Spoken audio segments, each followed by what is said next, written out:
Hello, how's it going? I'm Matt with Foulball Productions. This is episode 5 of my exhaustive coverage of the entire Expanse series. I hope you've enjoyed thus far. If you haven't checked this out, I cover every single episode. I hope that that's fascinating to you. If not, I have other videos on the channel. I have obscure movie recommendations for lesser known but amazing movies, in my opinion. Pop culture stuff. I got a show with my friend Lindsay, a show with my friend Jared, where we do a lot of movie talk, lots of culture talk, lots of talk, a whole lot of talk, just talking. Yes, thank you for joining. Real quick before we get into it, if you would be so kind as to please like this video, subscribe to the channel if it interests you. If you appreciate what I do, I'd appreciate the love, the show of support, because it's the only way I can get this channel to grow, reach more people, get better. I'd really appreciate it. It is very meaningful to me, and every single subscriber I get, I value deeply. I'm up to 13. Thank you, everyone. Yeah, all right, let's do it. Let's get into episode 5. So when I first started doing this, I would like watch the video before and then like recap it, like watch it again with the sound off. Honestly, like found that to be like a little redundant and boring. I mean, I've seen this show so many times, it kind of got a little much. So now I'm just going back into it, fresh. Oh, this is so cool. What a great shot. So episode 5, Back to the Butcher, starts off, and we're on Ceres Station. And man, I never noticed this before. You just see like these swirls of the asteroid belt all like nearby, which is like, oh, how cool. And there's like just ships floating by because it's like the future. There's like all these ships coming in and out. It's like, oh man, how cool. Ceres Station in the belt. Just to point that out. That looks really cool. And here we are in Ceres Station. Oh, that's an interesting little detail. So one of the episodes I mentioned, oh wow. Very good attention to detail. So I mentioned one episode, fun little detail of Ceres is that when they're walking around in the certain areas, there's the kind of fake ceiling with all the panels to give the impression that that there's like a sky above you and not just hard vacuum. And I guess because of all the riots, there's like 4 entire panels that are out and then a bunch of little missing panels that are out, so it's like showing the degradation of the station. Well, this is weird. I have it paused and Amazon says this show is rated 16 plus. That is so specific. I've never seen that before. 16. I've seen TV 14. What happens in those years? Anyway. Yeah, a lot of the lights are flickering and off. I never noticed that. That's so cool. So Miller goes to the hospital to visit Havelock. And is she there yet? No, she's not there yet. Oh, yeah, man, he really got it. I love the med tech in this. So everything just looks so futuristic and cool. And it's all just like LED lights and plastic, but it looks like the future. I guess it is. Embedded screens and stuff like that. I love it. It's so funny how flesh wounds are like, I mean, it's like a paper cut. It's like, okay, you got to rail through your guts. As soon as we get you into this like magic machine, you'll be fine. I long for that day.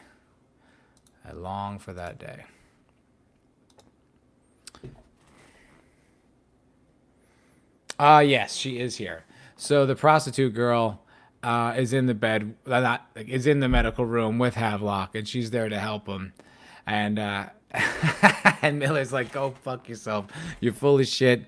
He thinks all the Belters they got him. They're lying. This girl probably tipped him off to the Belter terrorists that put him in this situation, which is Tom Jane does really good. He's a good performer. He walks right up to her, looks in her eyes, and then talks about her to Havelock. That's cool. That's a badass. She's taller than him. I wonder if she's actually taller than him or if she's wearing heels. but in that shot, she was like 2 inches taller than him. It's funny. She's like left over when they thought they were actually going to cast like really tall actors for the belt, which I think is either way. I commend their choice to try it, and then I respect the fact that they couldn't do it. I mean, it's unrealistic. How many really tall actors could there be that are good and mostly live in Canada? That's tricky. The Rossi spinning like a dead stick out in space. I guess that was after the Donnager exploded. They're just floating. I don't quite remember this.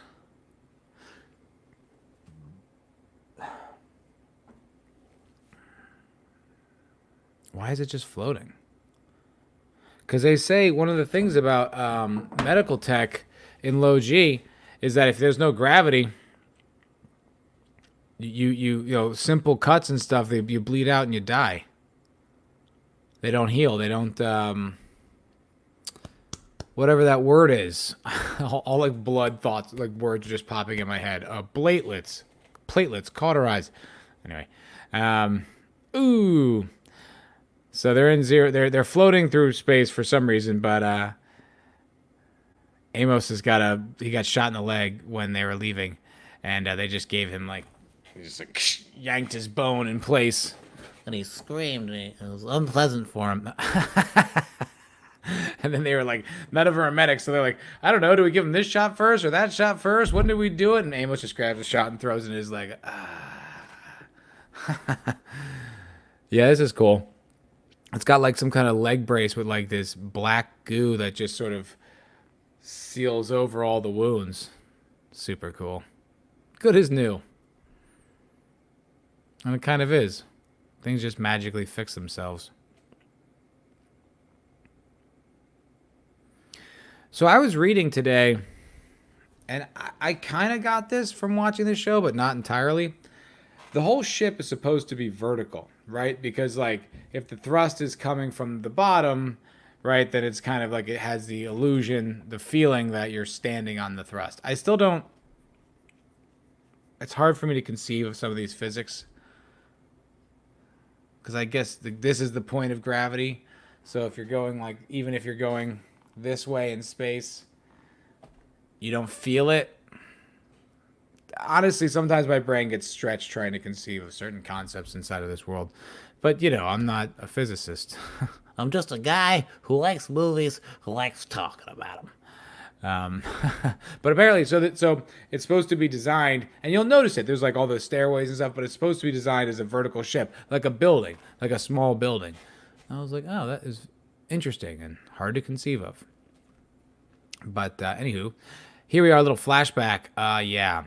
So this is how Fred Johnson becomes Fred Johnson, because there's this mining outpost. Yeah, we're at the part with the mining outpost where they kind of rebelled because the air is so shitty that all their kids are born with like mental deficiencies and stuff. It's really touching. It's really touching. The guy, the father figure in this whole series is really sweet. But it's kind of a flashback into like the oppression that people in the belt have gone through. And, you know, when you see stuff like that, you understand the fury of the belt. Like, you get it. You're like, oh, well, wow. I mean, they just wanted to not die from shitty air and water. And they all got blown to pieces. Yeah, they kind of have a point. You know, they kind of have a point. And I do like when they do their flashback sequences in this show. I think they do it really well. Like, in the second season when they explain the drive that I can't remember the name of, but they explain like the engine that all the ships have. Yeah, I can't remember it. It'll come to me eventually. But and then they have like just a little flashback, little 2 minutes of like a flashback story, and this guy's just hurtling through. Like, I like when they do that, and they did that with this one with Fred Johnson, where he, you know, his whole backstory. I think it really works. You know, they just kind of pepper it in there, and it enriches the world, and you understand the characters. And because the writing's so efficient, you get, you know, multiple angles on the story and the depth of the world that they're creating here, which is why The Expanse is the best show on TV. In my humble opinion. I love that they call the Martians Mickeys. A Mickey Corvette. It just sounds cool. It sounds like what they would nickname them as too. It's just great. It's just a little details. What they say is, I think it's Truffaut or Godot. One of those French New Wave directors that said film is a collection of details. And The Expanse proves that that's true. All the little details. It gives a convincing, fleshed out, rich world. And you'll see that pretty consistently. Generally good stuff, collection of details. Just little details. Little things people say, little considerations, details. It gives your world validity. The devil's in the details. God's in the details. Why does it say God's in the details and the devil's in the details? I should look that up and figure out why. Because I've heard both. Naomi doesn't want to go to Fred Johnson. Fred Johnson. She always says we're Fred Johnson. I like Naomi Nagata. Fred Johnson. Not Fred Johnson. Fred Johnson. So, the crew is at odds as to whether to go to Fred Johnson or not at Tycho Station, but it's literally the only option. I mean, that's what they eventually conclude. But Fred Johnson was like watching them, and after the Donnager explodes, it's like, what the fuck else are they gonna do? They're in a Martian Corvette that has the Mars transponder. So anywhere they go, it's going to be automatically picked up by the entire Martian Navy. If they turn it off, no port will take a ship with no transponder. And so now they have this lifeline to this OPA guy. And that's like literally the only option they have. And it's like, everyone wants to do it except for Naomi. It's such a sprawling world. So, I mean, it's amazing how rich a world with just like a few space stations and ships could be so complex. But golly, it is. Golly gee whiz, it is. So Miller's back on Ceres and shit is getting lit. It is really starting to fall apart. Shadid, Shadid, the head of Star Helix, the cops on Ceres, is showing the video of the OPA nailing Havelock to the wall, literally. Right to the wall, Burke. Not gonna sleaze your way out of this one. Right to the wall. And they're showing the video of Havelock getting nailed to the wall, and she's like, "We're getting these motherfuckers. He's Earther or not, he's one of us. They don't do this to us." So now there's like an unofficial hit out on those guys, and someone knows that, and someone exploits that, and that someone is Anderson Dawes. Crafty motherfucker, that Anderson Dawes. I really like him as a character, and I love the actor. God, I love the actor. Brilliant. Brilliant. So Shadid letting the pit bulls off the leash. Basically just saying they could kill him. Pretty cool. Havelock's one of us. It's a good character, Havelock. I mean, Shadid. Like the commander of Star Helix. Pretty hot, too. Pretty hot. So now Miller's on the case, looking for Julie. What's up, Lukey? What's up, man? You want to come join the stream? Okay. Babu. Oh. Luke wants to join. He's feeling unloved, and I want to make sure he feels loved, because I love him so much. You got a little puffy on your head. Oh, Moosh. Mooshy, mooshy, mooshy, mooshy, mooshy. I love my cat. I know it's weird, but I love him. Google, Google, Google. Yes. So now, this is when I... Wait, does Miller lay it down to the girl right here? No, he doesn't. Yes, he does. This is what I think Miller gives her the his rundown. His is that it? Is this a moment? Yes. So Miller, because now Miller's really getting this case together. He's really starting to crack it. He figures out when Julie's on this ship and when she's going here and this, that, and the other's happening. And then once that happens, ships start blowing up. Somehow she's connected. What's the deal? But he's like really starting to figure it out. And what's her name? His friend is just like, she's like, you're out of, don't get involved with this. You're out of your depth. This could really be bad, you know? Fucking, oh, cats. They're great. This fuzz gets all over the place. Poof. Poof.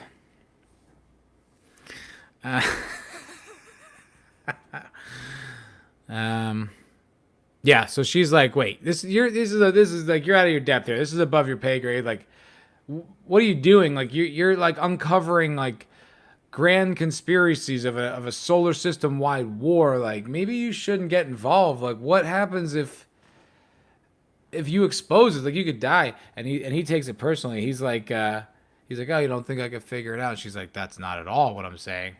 But oh my God, I've gotten so distracted. My cat disrupted everything. That's okay. He needs love like everyone else. That great girl is sexy. What is that girl's name? Athena Karkanis. That's the actress's name. The other detective. She is sexy. I keep forgetting that all the information I could possibly need is here on the Amazon overlay. All I have to do is just move the mouse. Then I can have anything I want. Any information I need. Anything I want at my fingertips. Anything at all. At all.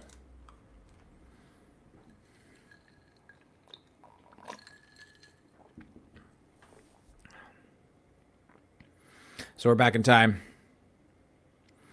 And they're talking about, and it's that station that's like holding out and demanding rights. You know, they're holding the station hostage. They're not producing whatever mineral they harvest there. And they're trying to, they're resisting. Yeah, so this whole story happens. I mean, I don't need to detail all the little details. I don't need to detail. I don't need to detail all the details. There's so many details. I don't know if I need to go over all the details.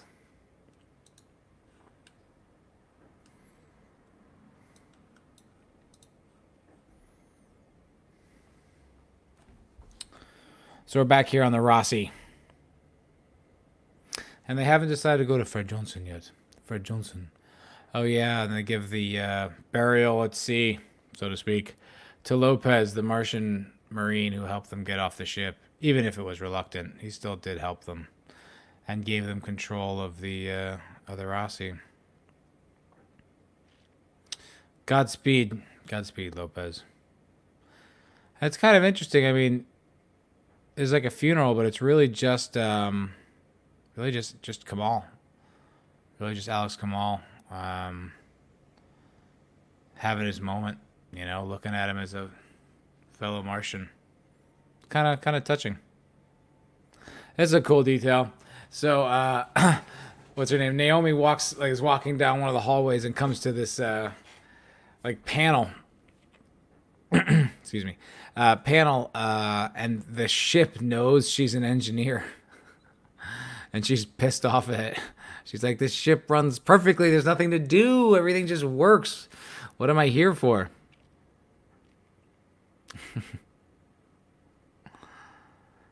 Now her and Amos are having a kind of a sweet moment between two friends. And he's trying to talk her out of And they're going back and forth about whether to go to Tycho.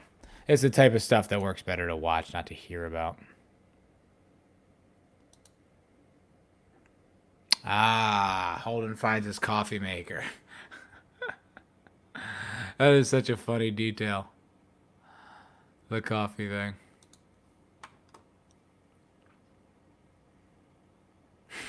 His like elation at just finding coffee.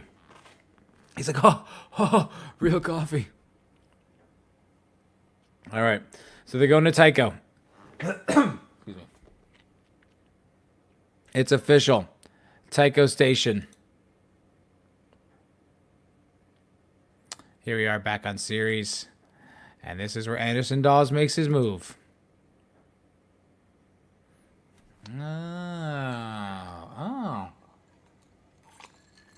I don't think I ever put that together. Miller was looking at a screen, and he was looking at the time when Julie Mao knocked out that dude on the docks, and then I guess he heard about that story, and I guess he found it, and then later he goes to interrogate this guy, but I never realized that that's where he found him. God, the details on this show are rich. So Anderson Dawes comes and sees Miller at dinner. And man, the way he plays it is so brilliant. He's like, sorry about your partner, the whole thing. And then he's just like, then the guy thinks he's under my protection. Fool. And just lets it out there, like doesn't say it. What's even worse, he's not even remorseful. It's like, how could you know that? It's like, oh, I have him locked up. It's like, he always has leverage. He's a gangster. He's like a gangster who wants to legitimize himself as a politician. But I don't know. That's what's interesting about him. You don't know. Like, is he bad? Like, he does bad things, but is the story about his his sister and how she died, like, is that true? Because if it's true, like, man, the guy had like a hard life, and like he really does care about Belters, but he seems so conniving. So it's kind of hard. Like, he's definitely at odds with our heroes, but like, is he a bad guy overall? I don't know. But he's a great villain in that regard, because you're like, he might not be a bad dude. Yeah, and he like, and his propaganda man is the best. Dude, I hung out with Luke. I brushed him today, too.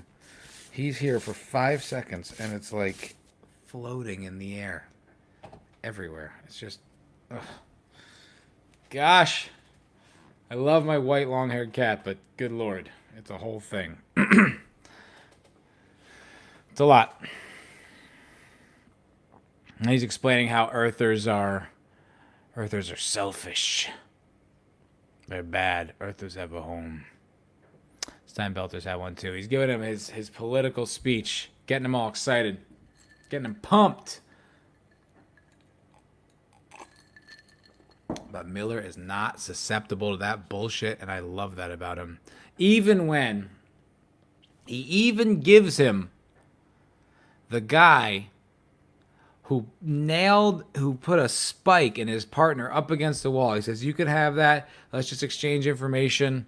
Tell me what you know about Julie. You can have this guy. And Miller still doesn't. He's a principled man. Principled man. I love Miller. Just something about Julie.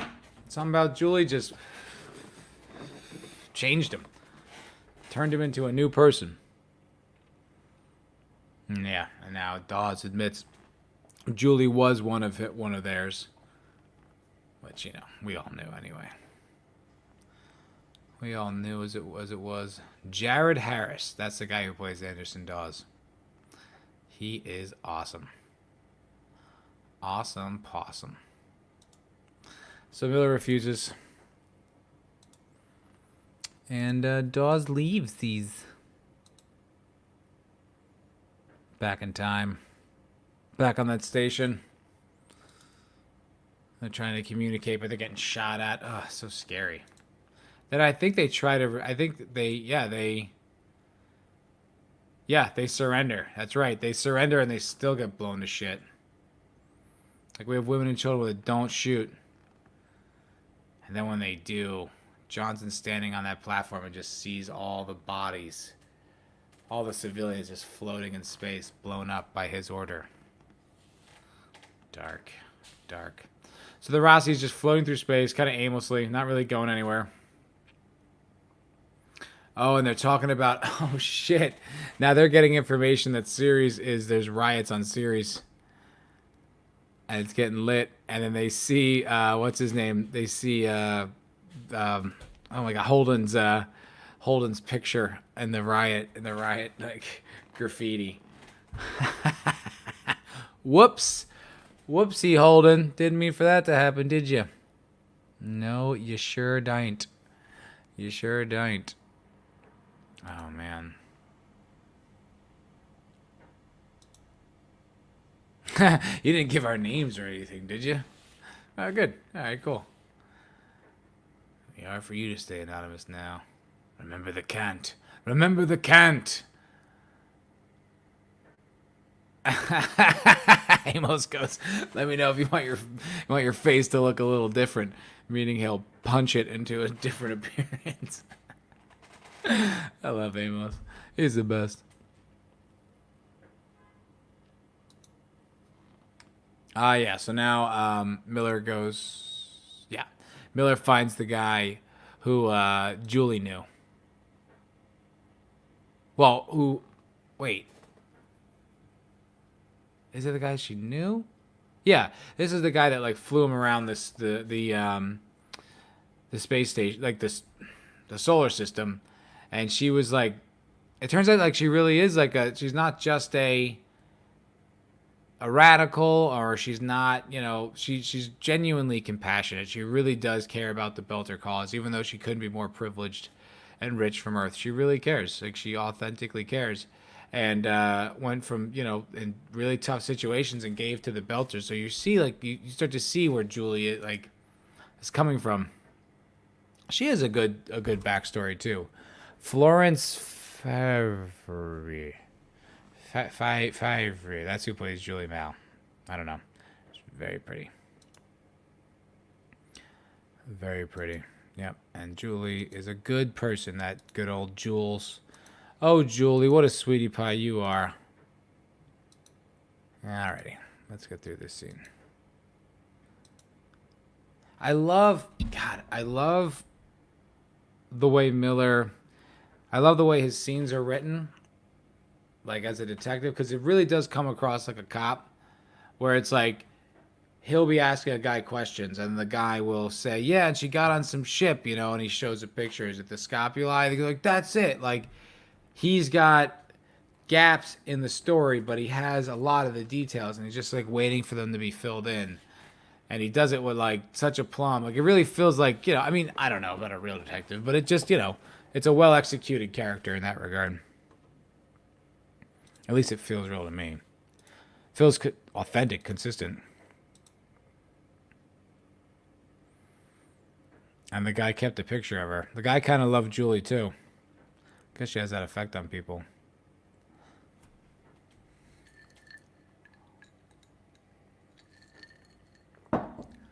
Yeah, and here comes that platform about to get blown the fuck up.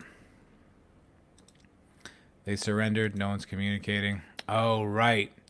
And they transmitted this all out to the solar system, which proved that they were innocent. And boy, they get blown the fuck up. Belter oppression.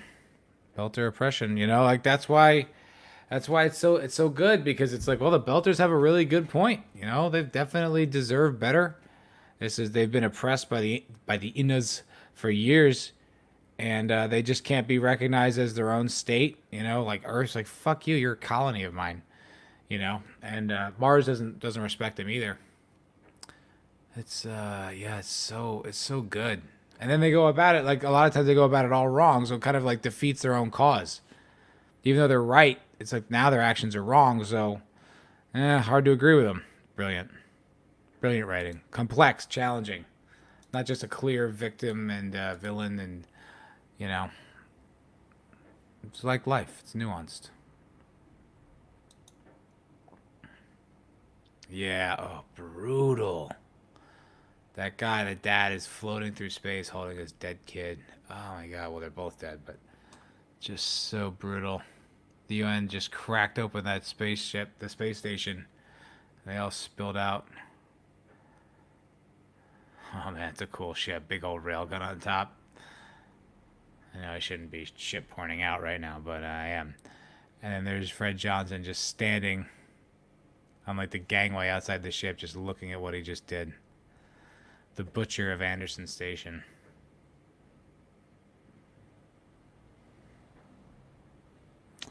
And so he hightailed it the fuck out of there.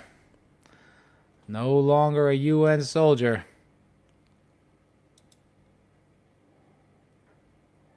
So the crew of the Rossi, now they are. This is well, now it becomes the Rossi. This is the scene. Fred Johnson sends them instructions on how to change their transponder code so that whatever, they're not broadcasting that they're a stolen Martian corvette, with the name of the Tachi, that they're just some ship called the Rocinante, which, fun fact, was the name of Don Quixote's horse. I didn't know that by virtue of knowledge. I've never read Don Quixote, but enough living around this show enough, figured it out. I think that's kind of cool, little homage. And Don Quixote comes up a few times in this TV thing. I like that. I like the reference. It's subtle enough that you wouldn't necessarily know it. Victor, the Lone Ranger's nephew's horse. I like that Naomi could give a shit what they name it. Like, okay, Rocinante, fine, whatever. Alex is like, Flying Alamo. Flying Alamo. He's a Texan. Texan for sure. And then, yeah. I love that Naomi's like, yeah, changing a transponder on like a civilian ship, it just melts into like a big, molten metal. She's like, I don't know what would happen on a military ship. The whole thing could blow up. And it works out. And now they're officially known as the Rocinante. Hell yeah. And the crew of the Rocinante. Yes.